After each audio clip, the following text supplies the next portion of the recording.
Dios es quien nos da el entendimiento para podernos restaurar en cualquier área de nuestro proyecto de vida.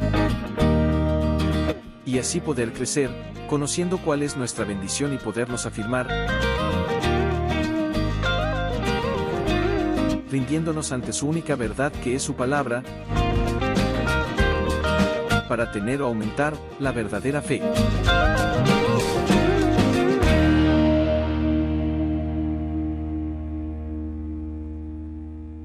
¿Cuál es la meta de un creyente, de un hijo de Dios? Obedecer la palabra de Dios. La meta no es que se cumplan tus sueños y tus metas. Eso lo puede dar Dios, lo da el Señor así. La meta de un hijo de Dios auténticamente es obedecer su palabra. Porque verdaderamente bendito es todo aquel que obedece su palabra, esté enfrentando la realidad que esté enfrentando. A veces no, todos sabemos que el estar en obediencia a su palabra conlleva todo lo que dice la palabra del sembrador. Viene prueba, persecución, aflicción, pero Él nos ha mantenido firmes hasta este día. Pues bien, hace más o menos 21 años yo estaba trapeando aquí, era pastor supervisor y estaba en una situación fuerte, estaba mal y estaba trapeando ahí y habían pensamientos de tiniebla, de oscuridad, de los cuales yo no me podía desprender. Ya hace 21 años es que nace la meditación de la palabra, cuando yo ahí le decía, oye Señor, ¿qué hago con esto? No puedo con esto. Si soy tu siervo, ¿por qué esto? Ya, pues ya se puede imaginar, en esa época ataba, encadenaba. Llegó un día en que yo le dije, Señor, yo creo que allí donde tú encarcelas a los demonios, allí hay un espía, porque yo los ato, los encadeno, los ligo, los reprendo, los amarro bien, los mando para allá y alguien los deja salir. Yo, más que usted, es el que más dudó, el que soltó muchas veces la meditación y que de su mano me hizo entender. Por eso hoy, primero le había colocado al estudio de la palabra de hoy la historia de la meditación, porque yo pensé en algún momento que eso me lo había inventado yo.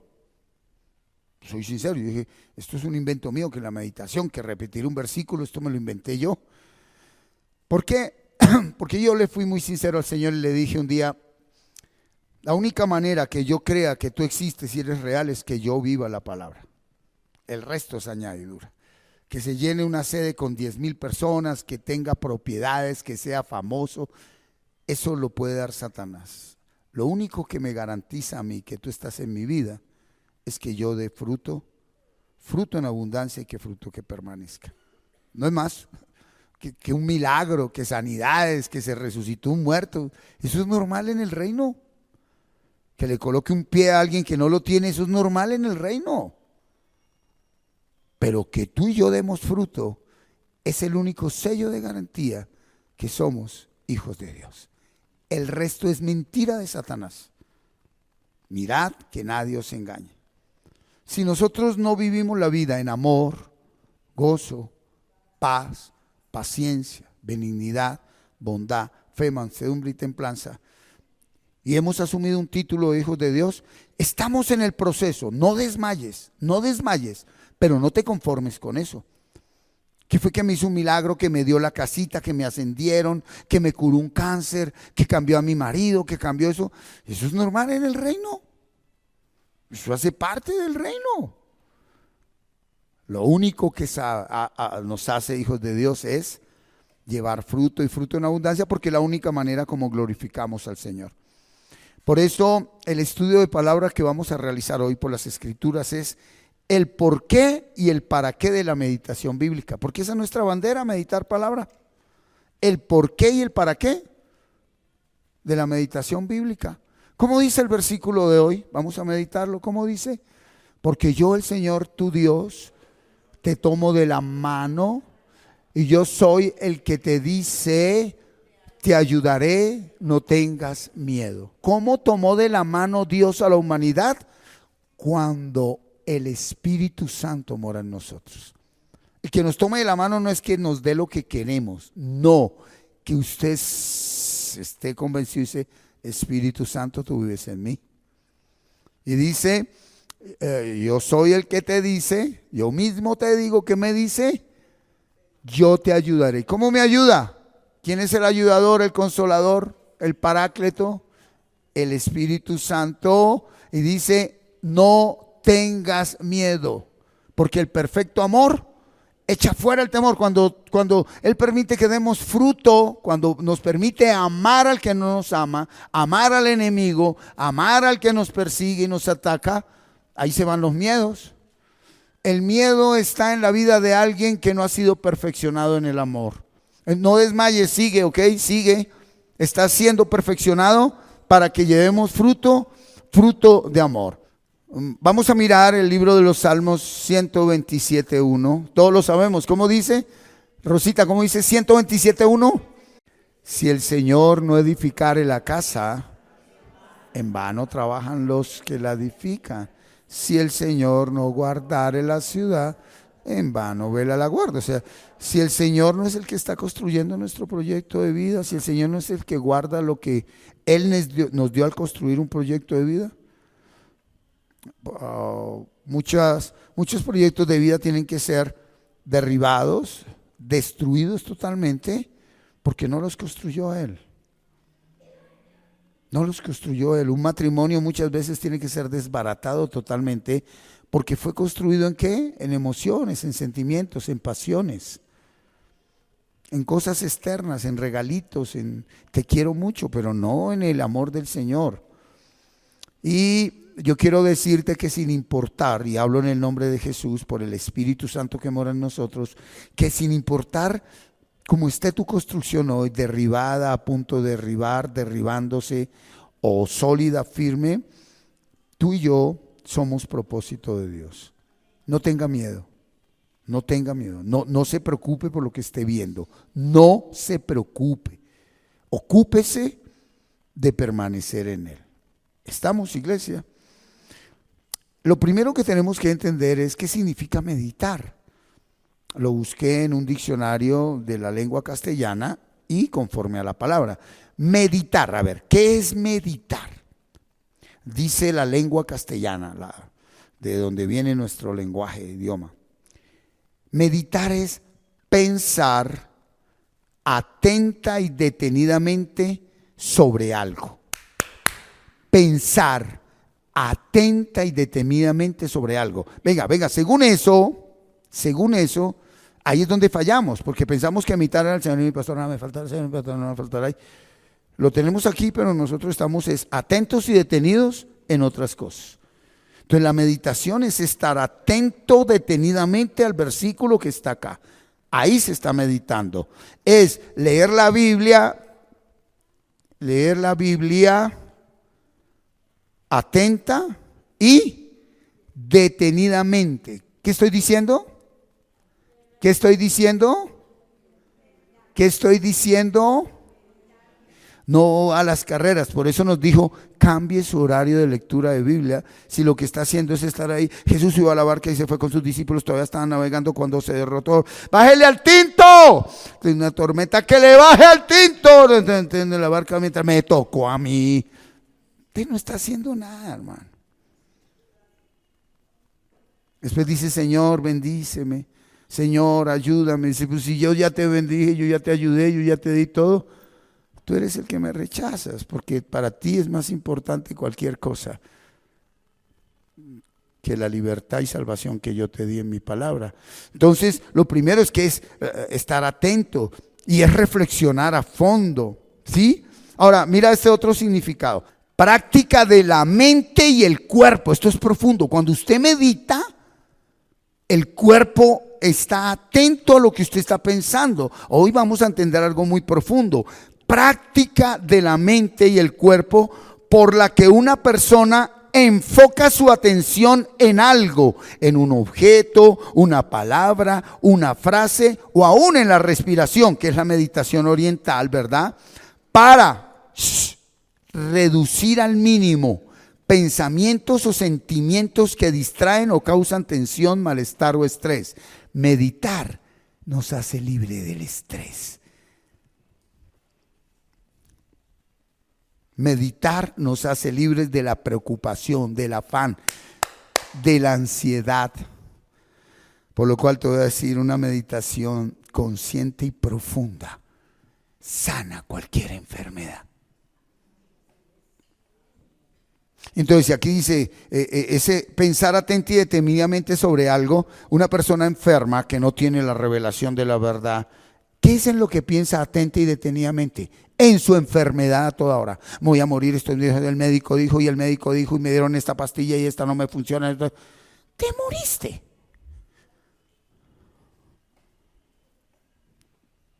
Lo vamos a ver más profundamente, el regalo de la meditación, ¿verdad? Ahora vamos a ver qué es meditar bíblicamente. Meditar bíblicamente es pasar tiempo reflexionando sobre un versículo, una frase o una idea o las características de Dios. ¿Dónde están las características de Dios? Aquí. Entonces es pasar tiempo aquí y luego aquí y luego aquí. Alguien que pasa tiempo aquí, luego aquí y aquí con la palabra está meditando. Entonces, cuando tenemos tiempo de no estar en un vehículo trabajando ni nada, estamos acá en la palabra. Cuando nos estamos moviendo sin tener que concentrarnos, la tenemos aquí, ¿verdad? Y cuando vamos ya a algo más profundo que un estudio, la estamos reflexionando e interiorizando más. Esa es la meditación bíblica. Pero mire lo que dice bíblicamente.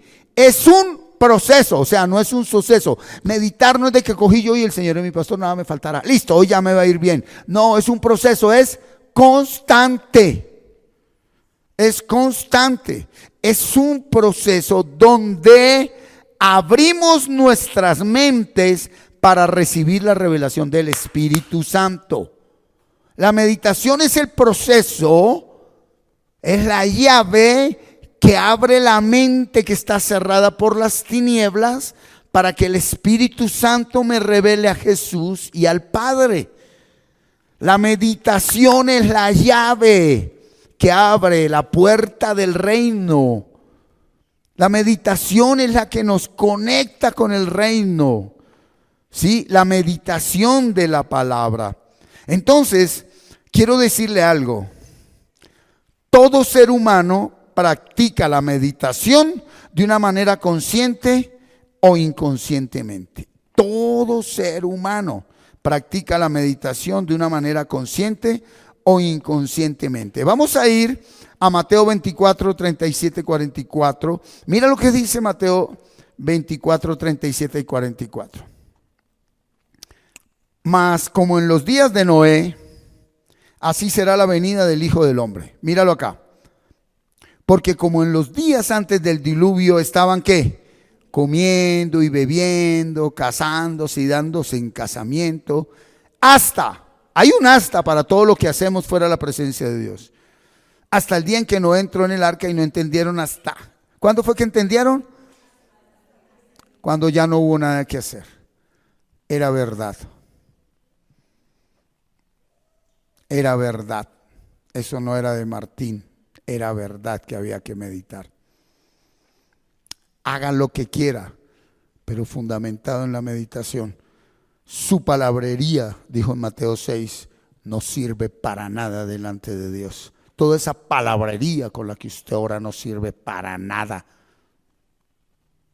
Era verdad. Pero muchos lo van a creer cuando ya vino el diluvio. Todavía tiempo de que se salve. Pero ese diluvio se lleva su hogar, su matrimonio, sus hijos, sus finanzas. Todo eso a lo que usted le dio tanto valor, se lo lleva el diluvio. Y usted dice, era verdad. Yo no tenía que andar pensando en mi marido, ni en mis hijos, ni en el trabajo, ni en plata, ni en proyectos. Yo tenía que estar pensando en tu palabra concentradamente mientras hacía todo eso. Estamos hasta que llegó el diluvio, ¿sí? ¿Y qué pasó? Y se los llevó ¿a qué? A todos. Así también será la venida del Hijo del Hombre. Y mire lo que dice la palabra, estos tiempos. Entonces estarán dos en el campo. El uno será tomado y el otro será dejado. ¿Cuál será tomado? Pues el que estaba en la palabra. ¿Cuál será dejado? El que estaba en sus cosas. Dice, y el otro, 2 mujeres estarán moliendo en un molino. ¿Sí se da cuenta que todos están haciendo labores? Hay 2 personas que hacen la misma labor, pero solo una está haciendo la labor en la palabra. Y cuando hago aquí, no es solo teniéndolo, está haciendo sus labores, obedeciendo la palabra de Dios. ¿Cuál es la que se queda? La que lo hizo todo sin obedecer la palabra. ¿Cuál es la que se va? La que lo hizo todo obedeciendo la palabra de Dios. Usted no va a ser salvo por ser parte de una congregación. Usted no es salvo porque está en la congregación donde está el pastor que más milagros hace y el más famoso. No, la salvación es personal. ¿De qué le sirve estar usted con el Papa o con el apóstol y el profeta si usted no obedece la palabra? A usted no lo va a salvar un ministro, un pastor, un profeta, ni un apóstol. A usted y a mí nos salvó Jesucristo. Y Él dijo, permanezca en mi palabra. O sea, obedeced mis mandatos. Y para eso nos fue dado el Espíritu Santo. Y el Espíritu Santo es el que nos recuerda, nos ayuda, nos fortalece cuando estamos en esa palabra meditándola. La una será tomada y la otra será dejada. Dice, velad. ¿Velad qué es? ¿Velad qué es? Esté despierto. Oiga, ¿cómo será que alguien con los ojos abiertos está dormido? Será voto mejor. No sé cuántos años tenga y pueda que todos estos años esté dormido. No sé qué edad tenga, no sé. Usted ya puede tener 2, 3 pensiones, 3, 4 matrimonios, bueno, yo no sé qué cantidad de cosas. Y dormidito totalmente. Por eso dijo, velad pues porque no sabéis a qué hora va a venir. Nuestro Señor en cualquier momento viene y Él dijo, allá en Juan 14 dijo, vendré por lo mío. Él no va a venir, Señor, mire las casas que compré, eso es basura. Señor, los carros, las empresas, mire, todo eso se quema. Usted no le dio valor a lo eterno, que es mi presencia en ti, mi palabra en ti. Mi palabra en ti. Hay lugares hoy que están a reventar porque les profetizan y hacen milagros y sanidades y expulsan demonios. Y Él dijo, no todo el que me diga Señor, Señor entrará en el reino. En aquel día me dirán, Señor, en tu nombre profetizamos, expulsamos demonios, hicimos milagros. Y Él dijo, yo no los conozco, apártense de mí, hacedores de maldad, ustedes nunca estuvieron en mi presencia. Esos milagros los hice yo, esos demonios los expulsé yo. Yo hablé a través de ustedes, pero ustedes nunca me obedecieron. Y solo entra al reino el que me obedece, pero eso no es obra de nosotros, es Cristo obedeciendo, obedeciendo al Señor en nosotros para gloria de Él. ¿Sí? Pero sabe de esto, aquí está, que si el padre de familia, usted, yo no soy padre de familia, un día lo serás, no va a tener hijos. Así sin que los tengas, te está hablando a ti. Cabeza, tú eres la cabeza de tu vida, tú eres el padre de tu vida. Porque como la generación de hoy no quiere tener hijos, tú eres el padre de tu vida, tú eres el responsable de tu vida. Un padre de familia es el responsable de un hogar. Y aquí habla del hogar, pero te hablo a ti, joven, jovencita, que dice, yo no voy a tener hijos, entonces no hay problema. Sí, pero tú eres el padre, la madre de tu vida, el responsable de tu vida. Y dice, si usted supiera a qué hora el ladrón habría de venir, Satanás, velaría, estaría despierto y no dejaría ¿qué? ¿Qué es una mina? Lo que los guerrilleros colocan en el monte para que un soldado que no está muy despierto porque mientras lo entrenaban estaba tomando el pelo, hablando por el celular y distraído, y no lo enseñaron a patrullar en contraguerrilla, y de un momento a otro y le volaron las piernas. ¿Qué pasa con ese soldado? ¿Puede volver a caminar? Nunca. Cuando tú andas dormido con tu mente, hay un ser que tiene el permiso de meterle una mina ahí. Y cuando usted quiere caminar al perdón, usted ya no puede porque le volaron los pies espirituales. Por eso hay gente que dice, no puedo perdonar. camina hacia el perdón. No puedo. ¿Por qué? Porque has vivido dormido toda tu vida y ya estás mutilado totalmente. Tus piernas espirituales te las volaron. Yo no puedo amar a esa persona. Te volaron tus piernas. Construye un proyecto de vida. Oh, yo no puedo. Te volaron las ganas de luchar. Caleb le dijo a Josué con 80 y pico de años, hace 40 años Moisés dijo que ese monte es mío. Y Josué como que le intentó decir, pero venga, mi hijo, ya está viejo. Dijo, viejo, a mí lo que Dios me dio es mío, me tomo. Y era el cerro con los gigantes más gigantes, era donde ellos no habían ido porque les daba miedo. Y él dijo, es mío. Y Caleb tomó el monte que Dios le dio, pero no en sus fuerzas, sino en la promesa. En el Espíritu Santo lo tomó. Y el Espíritu Santo solo habita en un templo. Y soy templo cuando me rindo al Señor y por la palabra permito que Él obre en mi vida. Amén. Estamos, iglesia. Entonces dice, si usted estuviera toda hora encendido. Mira, un versículo es como una vela, es una luz, lo mantiene. Aunque usted esté durmiendo, el versículo sigue iluminándolo. En la noche Satanás no puede venir en tu inconsciente a meterte odio, resentimiento. ¿Usted no se ha despertado alguna vez sin saber por qué odiando más a esa persona? ¿Usted no se ha despertado alguna vez sin saber con ganas más de pecar? ¿Usted no se ha despertado alguna vez con ganas más de no hacer nada?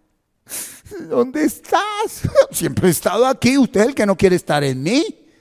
Vives durmiendo, me hablas y me nombras con tu boca y me alabas y me glorificas con tu boca, pero no estoy dentro de ti. Yo no estoy dentro de ti, tú no me dejas entrar. Te quedaste con la oracioncita de fe que un religioso te hizo hacer. Una oración de fe cualquiera la puede hacer. Fe es un don dado por Dios y la fe viene por el oír y el oír la palabra de Dios. Que la oración de fe puede ser el primer paso. Sí, cuando esa persona se discipula, y discípulo es el que permanece en la palabra, no el que permanece en una congregación. Wow, hay personas con 60 años en una congregación y no son discípulos de Cristo. Son discípulos del pastor de esa iglesia. Adoran al ministro. Mi pastor, mi pastor, mi pastor. No, a un hombre no se le adora, a una religión no se le adora, a una institución religiosa no se le adora. El único que merece adoración es ¿quién? Jesucristo. Y lo vamos a entender hoy. Estamos, iglesia. Entonces, ahí está hablando, dice, híjole, mira lo que dice el siguiente. Por tanto, también vosotros estad ¿qué? Porque el Hijo del Hombre vendrá. ¿Cuándo? No, pues vamos a reflexionar bien. ¿Cómo dice ahí? Cuando usted no piense en lo que se la pasa pensando, ahí vendrá. ¿Cuál es la misericordia de Dios? Estoy esperando que me entregue su vida, porque si lo llamo ya, se condena. Cuando no penséis. Es profundo, la busqué en todas las versiones y es lo mismo. Cuando no penséis, ahí viene Él. Entonces no es ir a andar por las naciones allá, crean en Jesús, crean en Jesús. No, sumerjámoslos en la palabra. Nos dicen, no, que guerras, que ya viene el fin del mundo. Pues el día no lo conoce nadie. Pero yo creo que ahorita no estamos peor que cuando la Segunda Guerra Mundial. Que es la más cercana, ¿no? La Segunda Guerra Mundial por todos lados se veía, y todos esos falsos profetas, ya reviéntanse, venda la finca y traiga la platica, venda la casa y traiga la platica, venda todo y traiga plata, traiga plata, traiga plata. Pasó la Segunda Guerra Mundial, estamos en 2025 y aquí vamos. Quedó claro, hasta que todos no estén en el reino y sepan que era esto, no vuelvo. Por su misericordia. No todo el que se congrega y hace la oración de fe y está en un lugar religioso va a entrar en el reino. Usted no va a entrar al reino por venir aquí o ir a donde va. Al reino se entra ya. Entonces la pregunta es, ¿usted ya entró al reino? ¿Qué hace orando por sus hijos si usted ni sabe a dónde le está pidiendo al Señor? Cuando usted entra al reino, supongamos que el reino se hubiera allá, y dejen de llamar altar a pedazos de madera, de cemento, de mármol, de todo eso. Altar es usted. Templo no es una construcción. La gente que le robó plata a otros, que traigan platica para el templo de Dios. O muchos ladrones no, muchos tontos los que dieron plata para un templo. ¿Quién dijo que Dios habita en un lugar hecho por manos de hombres? Entonces supongamos que el reino de Dios es eso, y toda mi familia que son ustedes están perdidos. Y yo no he entrado al templo y no hago sino aquí arrodillado. Señor, sálvalo, sálvalo. ¿Qué me dice el Señor? Entre usted primero, hermano. ¿Por qué no entra usted primero? Porque usted ni entra y ellos tampoco van a entrar porque ellos no ven usted en ti mi reino. Entonces cuando yo le creo y en vez de distraerme comiéndome el bizcocho, esto simboliza el mundo tan rico, pero yo cuando estoy aquí Él me revela todo. Yo ya dejo de orar por mi familia, por cosas. Lo único que le digo es gracias, como yo entré, ellos también ya entraron. Y puede estar en la cárcel, en el vicio, en el satanismo, en la prostitución, en el lesbianismo, homosexualismo, en la inmundicia. Alguien que entró al reino, lo único que dice es, ya entró mi casa. Usted lo único que ocupa su vida y su tiempo es en obedecer, vivir agradando a Dios y ser digno de esa salvación que me dio. Cuando usted se preocupa mucho por sus hijos, usted no ha entrado al reino, mijita. Entra al reino el que entra en reposo, porque uno hasta aquí viene preocupado, afanado. Aquí se le quita un poquito y aquí es donde...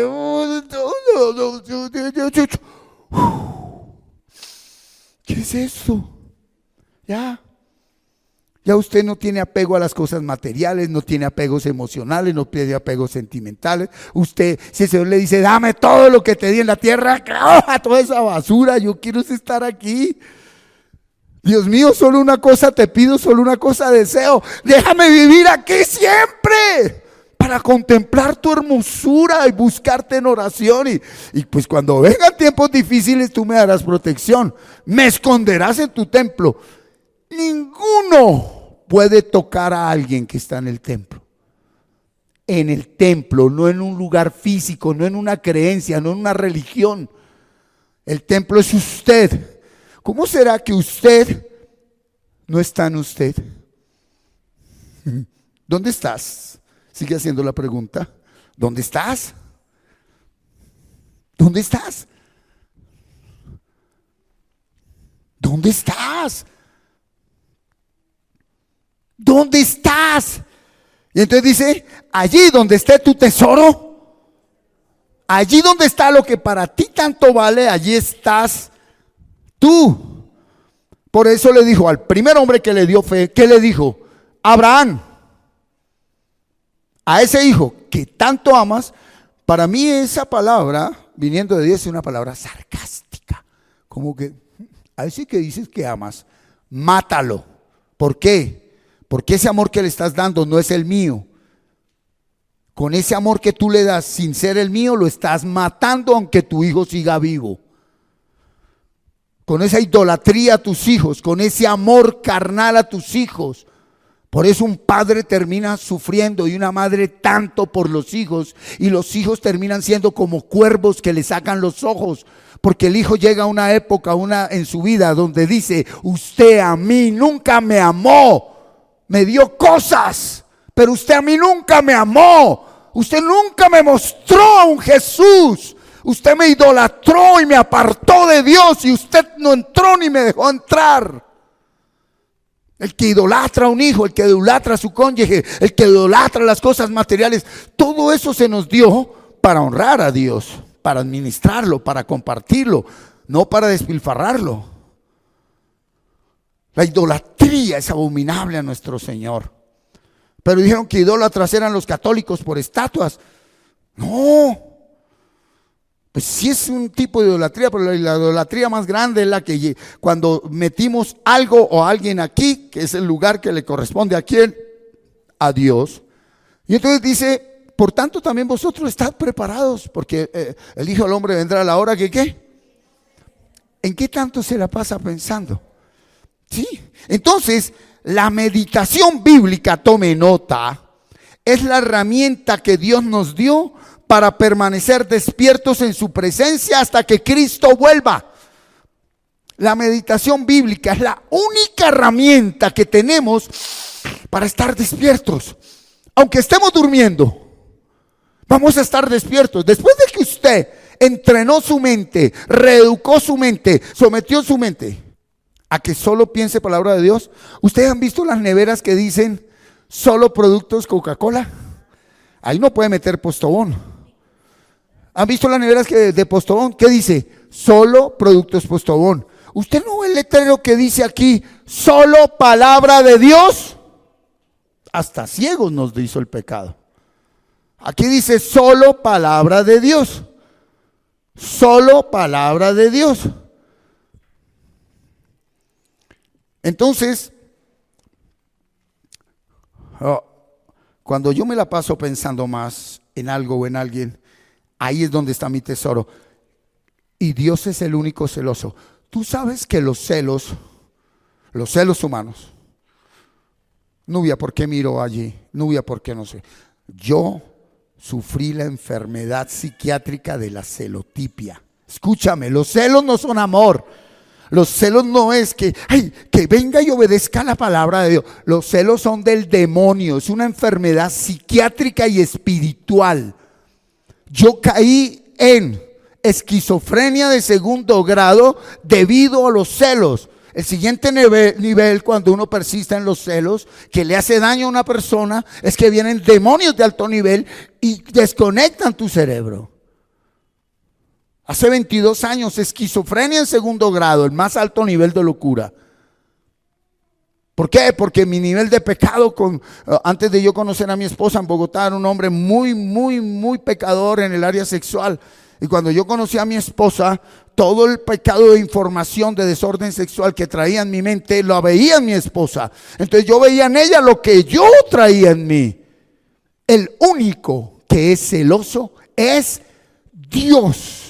Porque el único que es dueño de algo, de alguien y de todo es Dios. Cuando tú celas a alguien, estás diciendo: yo soy Dios, usted me pertenece. Y esa es la mente del diablo. Esa es la sabiduría animal, diabólica. ¿Cuál más? Santiago. Es importante permanecer con la palabra.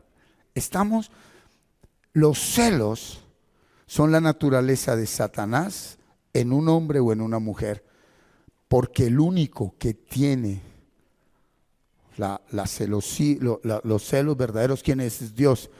Porque Dios dice: tú me perteneces, tú no eres del diablo. ¿Qué haces pensando en lo que piensas? ¿Qué haces sintiendo eso? ¿Qué haces haciendo eso? Tú me perteneces. Entonces por eso tiene que llevar a alguien a una cárcel, a un hospital o a la miseria. Y ya cuando: Dios, ¿dónde estás? Te dije que me pertenecías. ¿Por qué te fuiste para donde no te debes ir?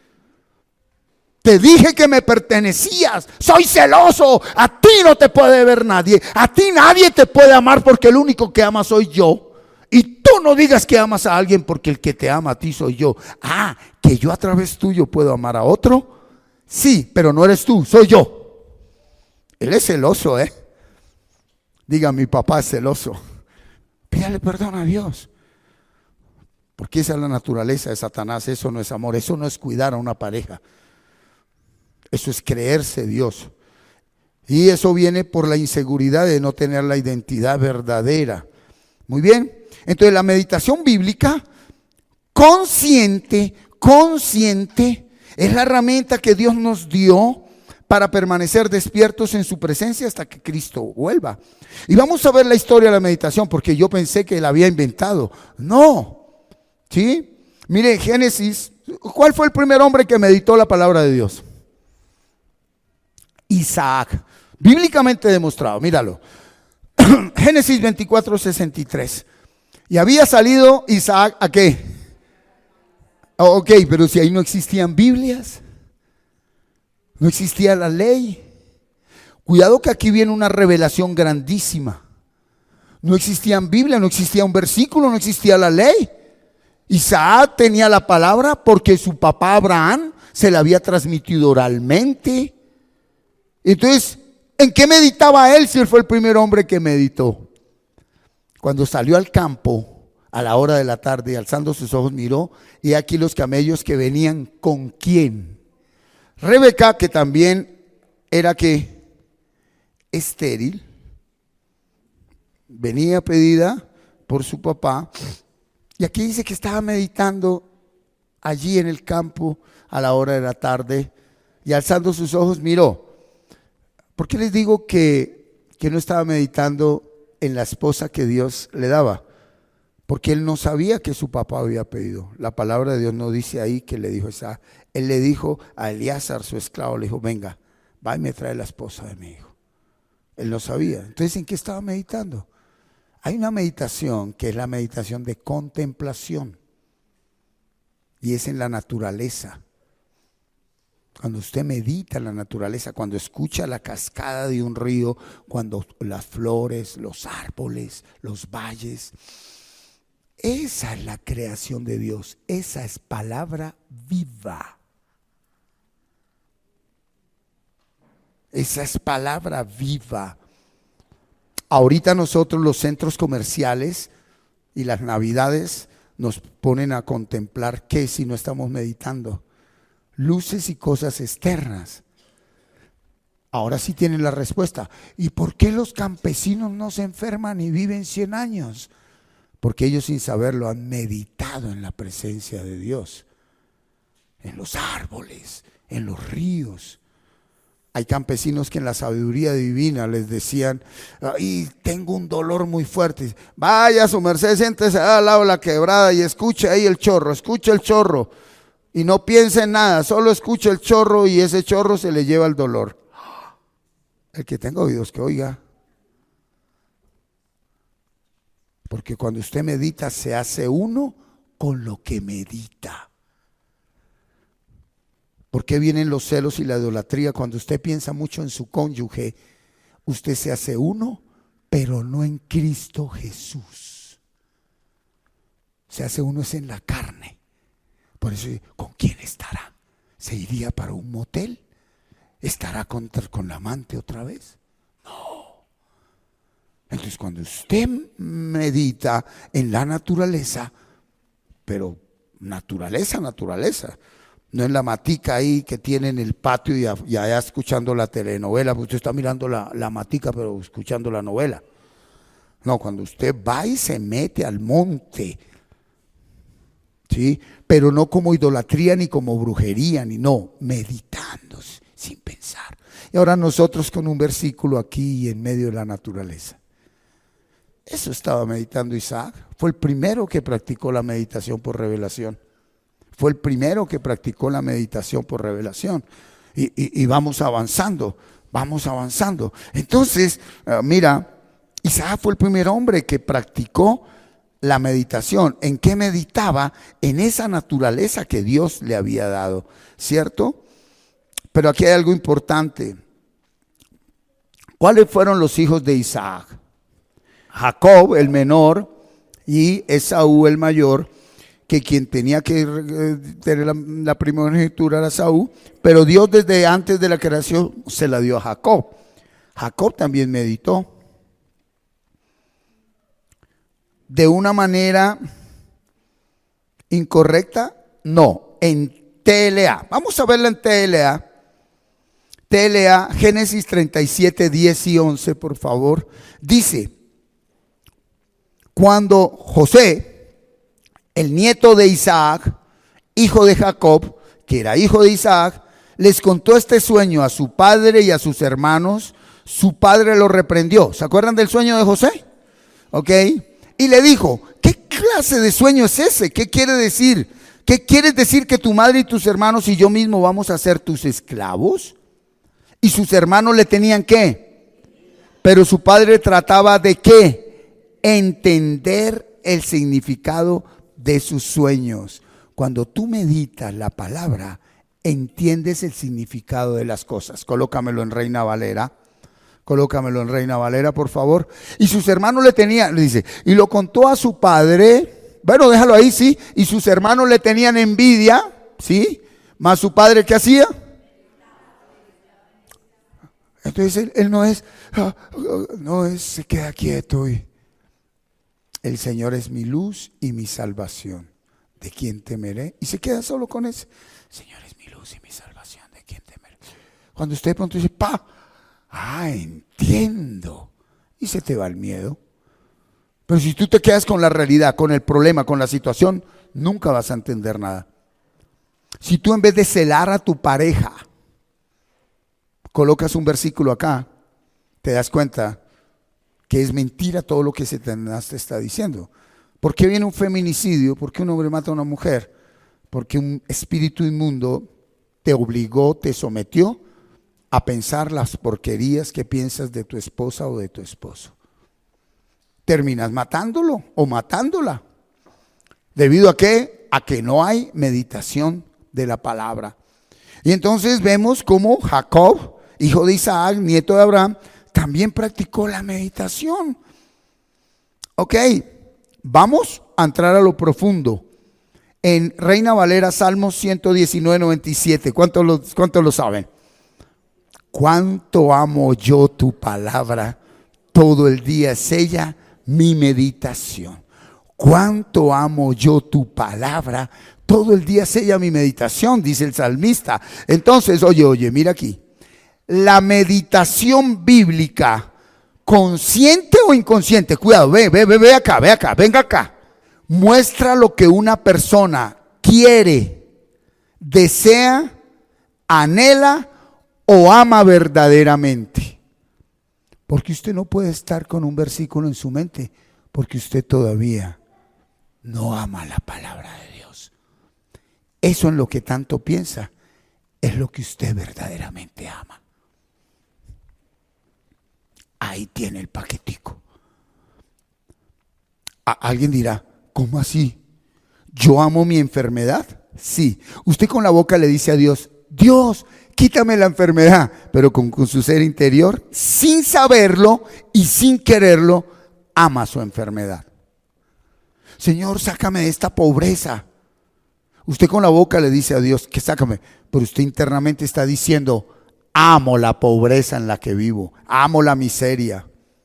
Usted le dice con la boca, Dios, cambia a este hombre mujeriego. Pero usted internamente dice, yo amo que mi esposo sea mujeriego. Porque lo que más piensa es lo que usted ama verdaderamente, inconscientemente. ¡Ey! ¿Estamos despertando o no? La palabra nos despierta, la palabra nos instruye, nos enseña, nos redarguye, nos corrige. Nos está corrigiendo. Mira, eso que tanto piensas y que me pides que te quite, yo no te lo puedo quitar porque yo soy respetuoso. Y tú a mí con la boca me dices que me amas, pero lo que tú amas verdaderamente es lo que quieres que yo te quite y no te lo voy a quitar hasta que entiendas que eso no es lo que te sirve. Deja de pensar en lo que piensas. Entonces, empezar a meditar la palabra de Dios empieza a mostrar lo que yo amo verdaderamente. O en los años mozos o los jovencitos, ¿sí? Marian, ¿ya te gustó alguna vez un jovencito? Es normal, mi amor. No pasabas tiempo aquí. ¿Dónde estará? Ay, ¿qué era? Mi amor, ¿qué? Peligroso que le gustara a una niña. Sí. Ahora, el hecho de que tú de pronto por mujer te guste un jovencito, otra cosa es que desees inmundamente o que vayas a dar un paso que no es. Pero en los años mozos, cuando nos gustaba alguien, ¿cómo era? A toda hora pensando. Uno piensa en esa persona. ¿Cierto, Amer? ¿Te acuerdas allá? Años atrás. Ok, ¿verdad, Daniela? Uno piensa. Ahora, la persona avarienta, ¿en qué piensa? En dinero. La persona glotona, ¿en qué piensa? La persona mala, ¿en qué piensa? En hacer daño. La persona rencorosa, ¿en qué piensa? En rencor. Y la persona que no puede perdonar, ¿en qué piensa? En odio, en no perdonar. Eso no te lo reveló carne ni sangre, pero excelente, mi amor. En no perdonar. Una persona rencorosa y que no puede perdonar, ayúdame a perdonar. Dice, pero si a ti te fascina odiar, A ti te encanta ese rencor con el que vives. Ni te has dado cuenta que por ahí viene un cáncer en camino. ¿Ve? Y después, Señor, cúrame este cáncer. Pero si fuiste tú el que lo produjiste, tú lo cosechaste, tú lo sembraste, lo regaste, lo abonaste y lo cuidaste, ahí tenés tu cáncer. ¿Dónde nace una enfermedad? En la mente. Dígale al otro, mente sana, cuerpo sano. Mente enferma, cuerpo enfermo. Y la mente sana es la que está llena de palabra, mis amados. O por lo menos de pensamientos agradables, buenos, dice allí Filipenses, ¿no? Agradables a Dios, no a mí. Ok, entonces vemos cómo Jacob también estuvo allí. Pero eso es lo que tanto pensamos, ¿sí? Es lo que nosotros amamos. Si yo día a día cumplí 60 años, aquí no tengo metas específicas a mediano, a corto, a largo plazo, pues ¿qué voy a esperar que mis hijos lleguen a qué? Si los hijos siguen los pasos de los padres. Tienes que tener sueños y que sean en el Señor. Si tú estás obedeciendo la palabra, te lo voy a mostrar que Dios te va a dar aún lo que ni imaginaste ni pensaste, mi hermana Hilda. ¿Verdad? Conforme a la palabra de Dios, no en avaricia, no en cosas mundanas, porque estando en la presencia de Dios, soñar es el cumplimiento de la presencia de Dios. Vamos, Franklin, Josué 1:8. ¿Cómo dice Josué 1:8? Nunca se apartará de tu boca, de tu mente, la palabra de Dios. Esa es la versión al día de hoy. Nunca se apartará de tu mente, de tu boca, de tu ser la palabra de Dios, sino que de día y de noche meditarás en ella. ¿Para que qué? Primero, ¿qué? ¿Para que qué? Guarde. Cuando usted ya guarda la palabra, entonces la hace. ¿Por qué usted no obedece la palabra? Porque no la ha guardado. Guarde primero la palabra y va a poder obedecerla. Y entonces dice, para que guardes y hagas conforme en él está escrito. O sea, si usted guarda la palabra, termina obedeciéndola. Si usted memoriza palabra y la ora y la medita y la repita, ¿sí?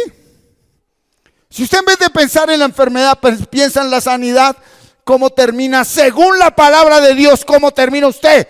Sano en el nombre de Jesús, porque esta es la palabra de Dios. Pero si usted soltó la palabra y ahora sí, vamos a entender un versículo que dice en Mateo 24, dice: no les crean cuando digan yo soy el Cristo, vengan aquí y vengan allá. ¿Lo entienden? ¿Está ahí? Lo traemos a la realidad. Dicen, no crean cuando les digan allí está el que sana, este médico naturista, homeopático, japonés, chino te sana. Dice el Señor, no vayan allá.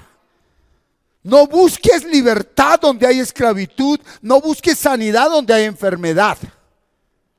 Dice que guarda mi palabra, medítala constantemente y eso que tú guardas dentro de ti se hace realidad.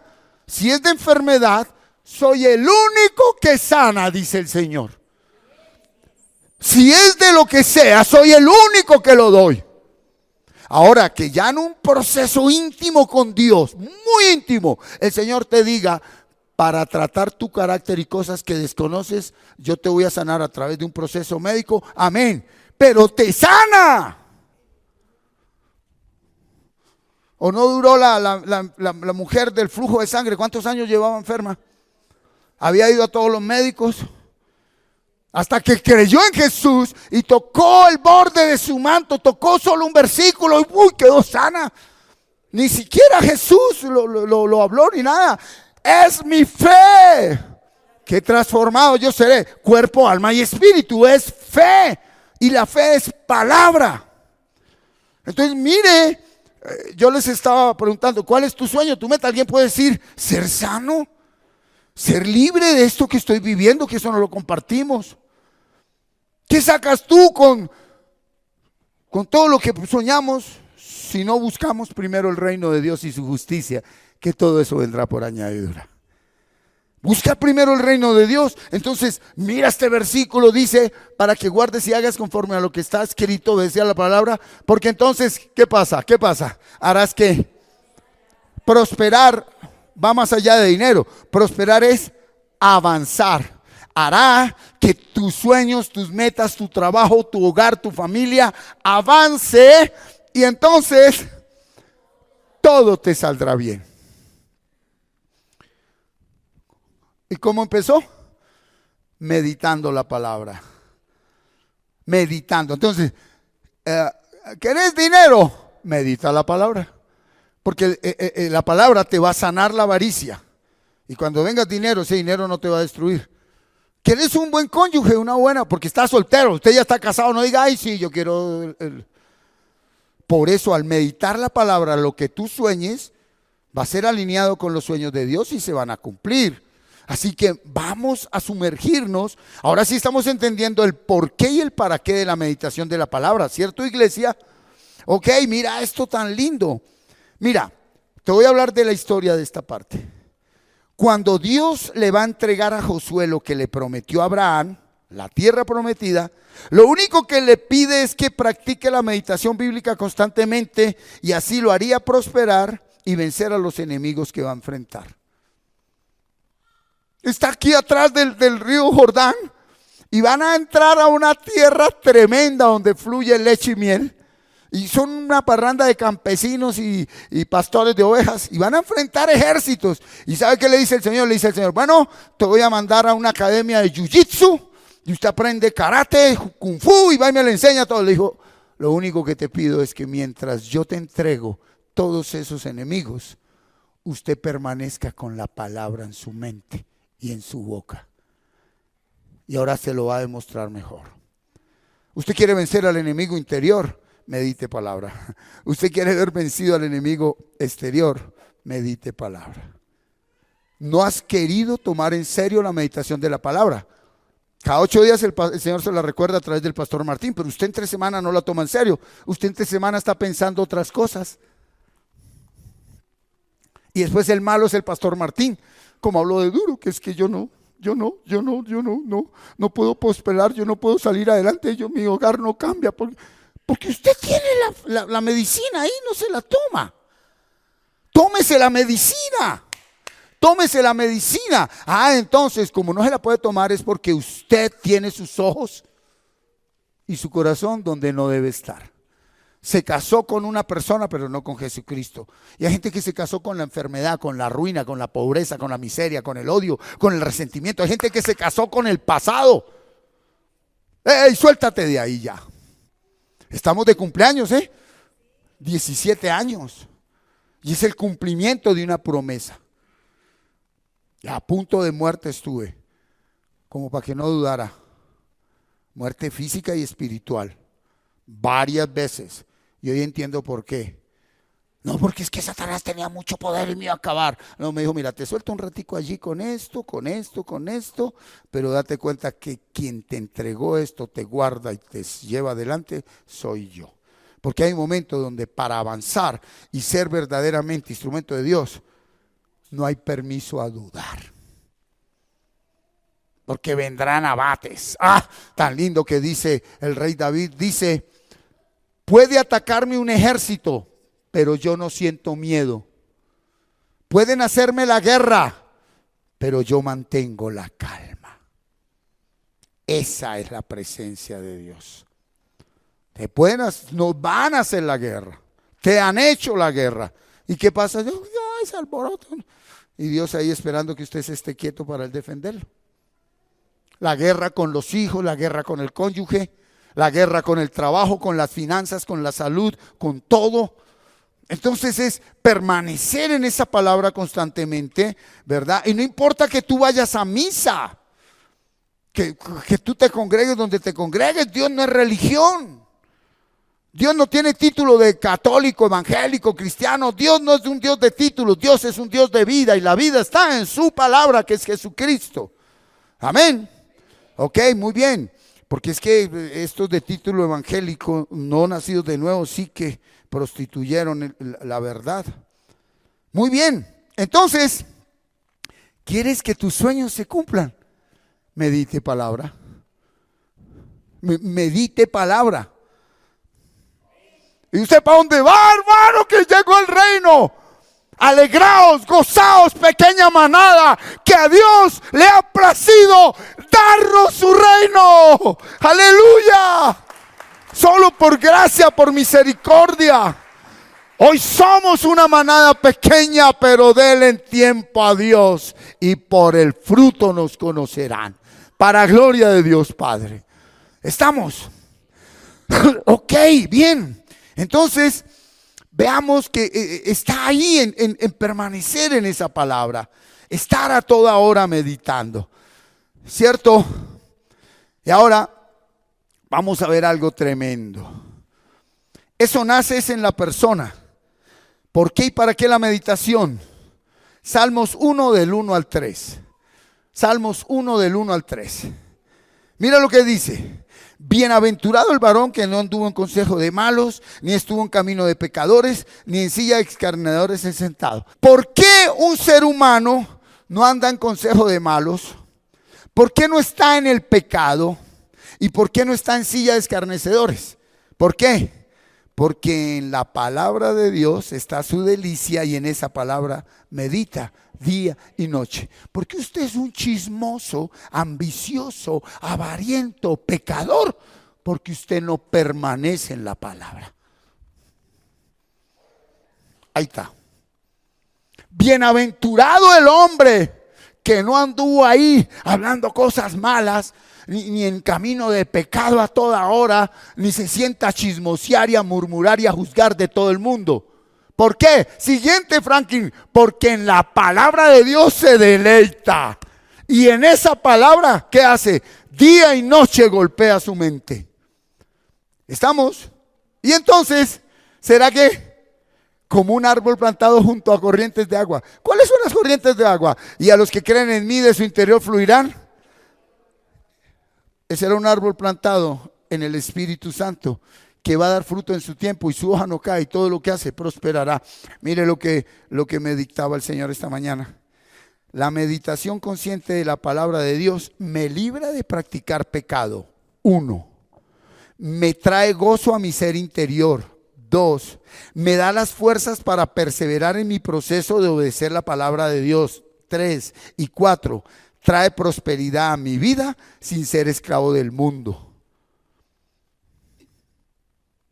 ¿Usted quiere mucho dinero? Dios te lo da sin ser esclavo del mundo ni jugando loterías. No queme el dinero. Eso es satánico. Dígame por lo menos o ayayay. Ayayay. A veces darle algo lo que dice que a alguien algo que dice que es lo que necesita, se le hace daño. Hay que dar con discernimiento. Hay que dar con discernimiento, no por necesidad. Hay personas que tuvieron que pegársele la barriga a la costilla para que entraran al reino. Yo alguna vez me encontré con una persona con hambre y yo ya dijo el Señor, ¡quieto! Tiene que aguantar hambre para que me conozca, porque él despreció el pan verdadero. Yo, Señor, pero tú dijiste que no me canse de hacer el bien, pero vete a otro lado a hacerlo. Respeta mi proceso con este hijo. Eso no es dar por dar. Eso no es dar por dar.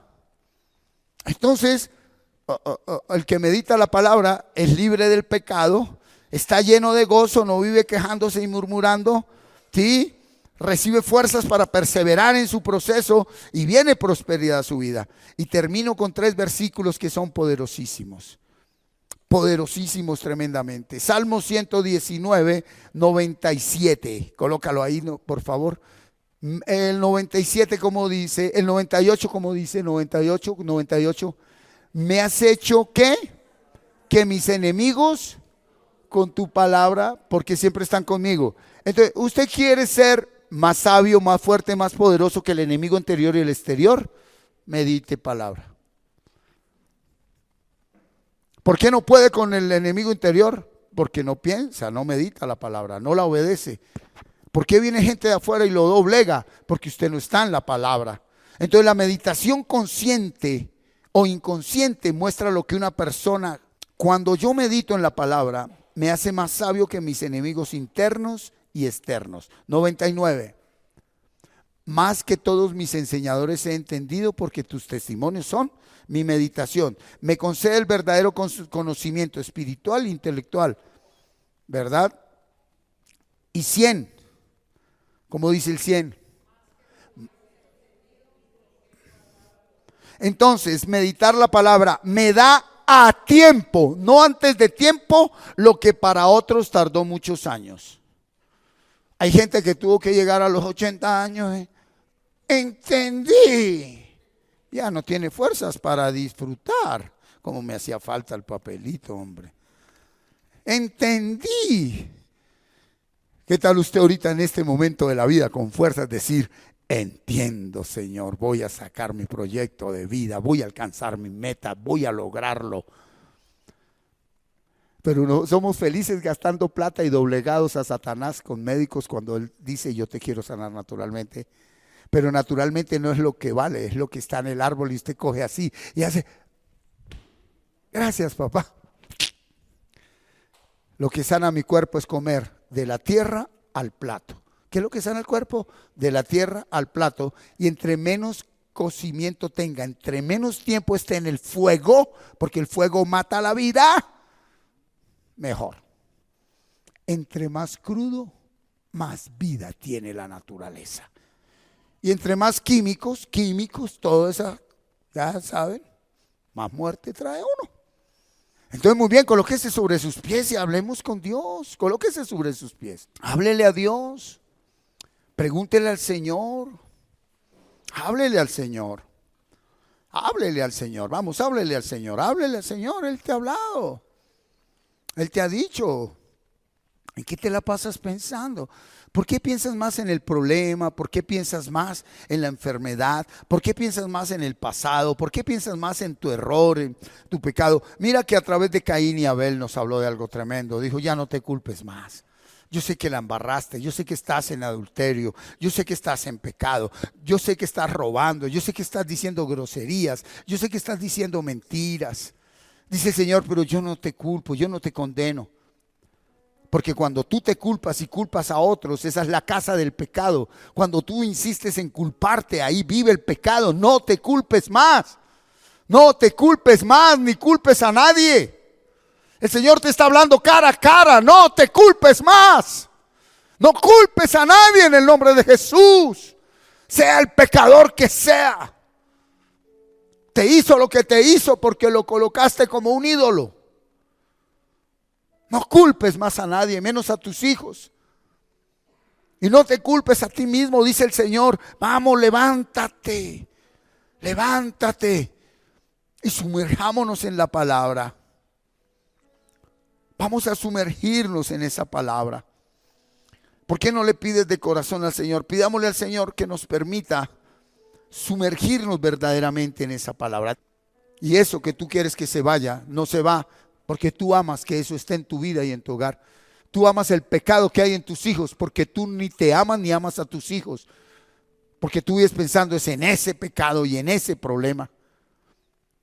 Así que hoy hay un regalo de parte de Dios, ¿verdad? ¿Por qué no le abres tu corazón y levantas tus manos y le dices: Señor, yo recibo este regalo porque sigo con vida? Y hoy estamos celebrando 17 años.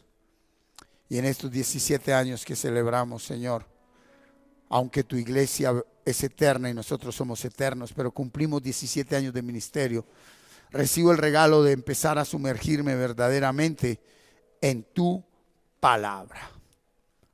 Gracias, Señor, por estos 17 años. Gracias por cada vida que ha sido parte de este ministerio. Gracias por el equipo de finanzas, Señor, en cabeza de tu siervo Alfonso González. Nuestra contadora Laura, Diana. Gracias por el equipo de comunicaciones, Señor, en cabeza de tu siervo Carlos. Todos los que han servido y sirven, Javier, Dianita, Y ahora en este tiempo, Franklin, Daniel, Señor, gracias por ellos. Gracias por los músicos y cantores que un día pasaron por acá. Yo levanto mis manos por cada uno de ellos. Tú los compraste con tu sangre, mi Señor. Y ellos te pertenecen. Cada uno de esos músicos y cantores te pertenecen. Ellos cumplen tu propósito porque tú los compraste con tu sangre. Estos servidores que han estado en la puerta, en los baños, bajo la dirección de tu siervo, el pastor José Miguel, su esposa, la sierva pastora Marta, porque hay ministerio. Ministerio no es un título ni una escarapela, es el servicio a ti, Señor. Gracias, Señor, por esos servidores que han estado allí, lavando una silla, lavando baños, Señor. Tú los conoces con nombre propio. Gracias por quienes han estado y estuvieron allí ministrando palabra a los niños en su momento. Muchos de ellos ya son profesionales y tienen sus hijos, Señor. Gracias por cada vida que pasó por este ministerio y hoy no se congrega aquí. Y aunque no se esté congregando en ningún lado, tu presencia toca sus vidas en este momento. Yo lo creo, papá. Tú vuelves a traer a tu redil al que se había apartado. Tú por tu gracia levantas al que está caído. Estás sanando al enfermo, Señor. Estás restaurando a aquel que está hecho pedazos. Y estás restituyendo al que por el pecado lo perdió. Perdió todo, Señor. Gracias. A ti te damos la gloria. Eso es lo que nos diste en tu Hijo Jesucristo hace 2000 años. Y aquellos que de una u otra manera no sirven aquí, pero sirven allí con sus vidas, en sus trabajos, en sus proyectos, benditos son con toda bendición espiritual. Así que levante sus manos y dígale: Señor, hoy una vez más consagro mi vida en ti. Díselo, díselo, con tus propias palabras. Extienda sus manitos y dígale que estas manos te sirvan. Extienda las manos y dígale que tu fuego limpie mis manos, que tu espíritu limpie mi corazón y que tu presencia transforme mi vida, porque yo y mi casa serviremos al Señor. Muchas gracias por permitirnos llegar a usted por medio de esta enseñanza. Esperamos que haya sido de mucha edificación para su crecimiento espiritual y personal. No olvides suscribirte a nuestro canal en YouTube y activar la campanita y darle like. Síguenos en las redes sociales para más contenido como este y estar notificado cuando hagamos una transmisión en vivo o subamos un nuevo video. Bendiciones. Hasta pronto.